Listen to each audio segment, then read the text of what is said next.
Eh bien salut tout le monde, c'est Deltox, j'espère que vous allez bien, moi ça va vraiment super bien. Et aujourd'hui on se retrouve pour le second épisode de What. Pour ceux qui ne connaissent pas What, c'est ma petite série où je vous parle de techniques ou de technologies utilisées dans le monde de l'informatique, de l'high-tech, du cinéma et de l'audiovisuel en général. Nous avions parlé récemment des technologies de spatialisation sonore utilisées et créées par l'entreprise Dolby.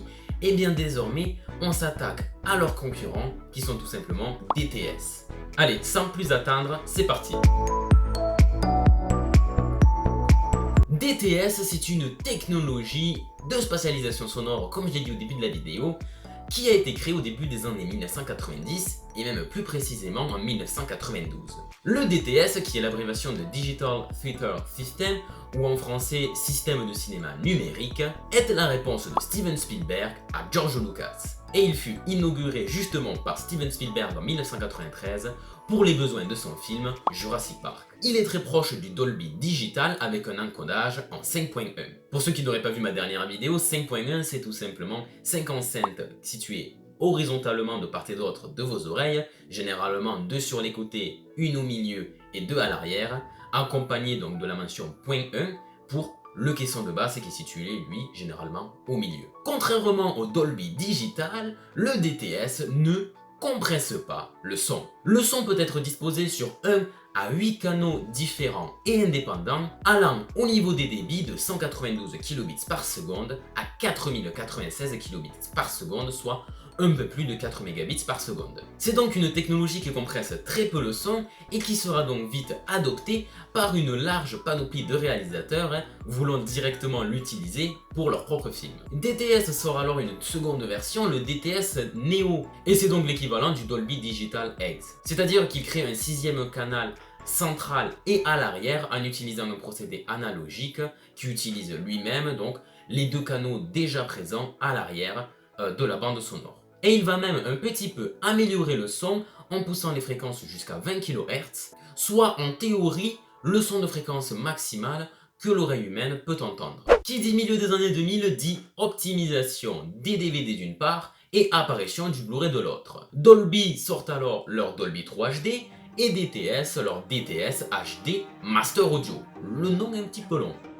Comme le Dolby 3 HD, ce format offre une résolution sonore de 24 bits et de 96 kHz et avec des débits pouvant aller jusqu'à 24 mégabits par seconde. Et pour se différencier de la concurrence, il dispose quant à lui un nombre quasiment illimité de canaux indépendants. Et il nécessite comme son concurrent une liaison HDMI de norme minimale 1.3 et il peut spatialiser un son jusqu'en 7.1.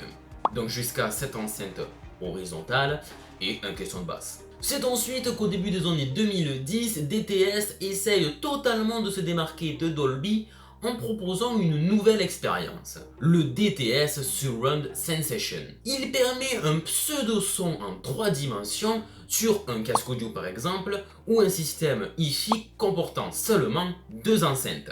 C'est un procédé qui joue sur les fréquences sonores et sur les intensités sonores pour que le cerveau humain reconstitue une ambiance à 360 degrés. Il applique donc son procédé Surround Sensation sur des pistes audio 5.1, 6.1 ou 7.1 proposées par du contenu audiovisuel, ça peut être des vidéos sur internet ou bien évidemment des films, mais pour les convertir en stéréo, c'est-à-dire 2 enceintes, une à gauche, une à droite. Il est donc ainsi pas obligatoire d'avoir une source sonore comportant donc un son monophonique ou bien stéréo. Et donc enfin, récemment, DTS a voulu lui aussi créer son pseudo Dolby Atmos et voilà donc qu'apparaît le DTS X.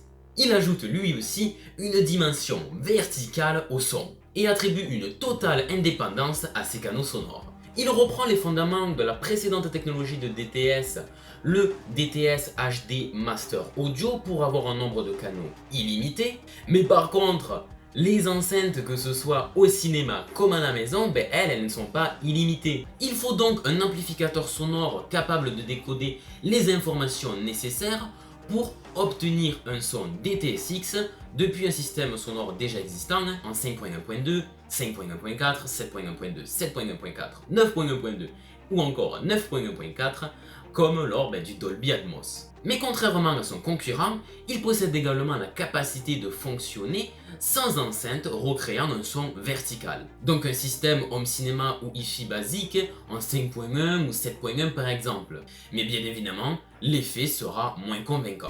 Donc voilà, on en a fini avec DTS, j'espère que désormais vous savez ce que représente le DTS HD Master Audio, le DTS normal, le DTS Surround Sensation ou encore le DTS-X que vous pouvez retrouver sur des jeux vidéo, sur des DVD, des Blu-ray et évidemment sur des télévisions ou encore des home cinéma. Bien évidemment, si vous avez des remarques, des suggestions de what ou que vous êtes un spécialiste en la matière et que j'ai dit des informations erronées ou fausses, eh bien n'hésitez pas à me les faire savoir en commentaire. Si j'ai réussi à vous instruire des choses, n'hésite pas à mettre un petit pouce bleu et bien évidemment à t'abonner ainsi qu'à activer la cloche pour être notifié lorsque des prochains numéros de What vont sortir sur cette chaîne YouTube.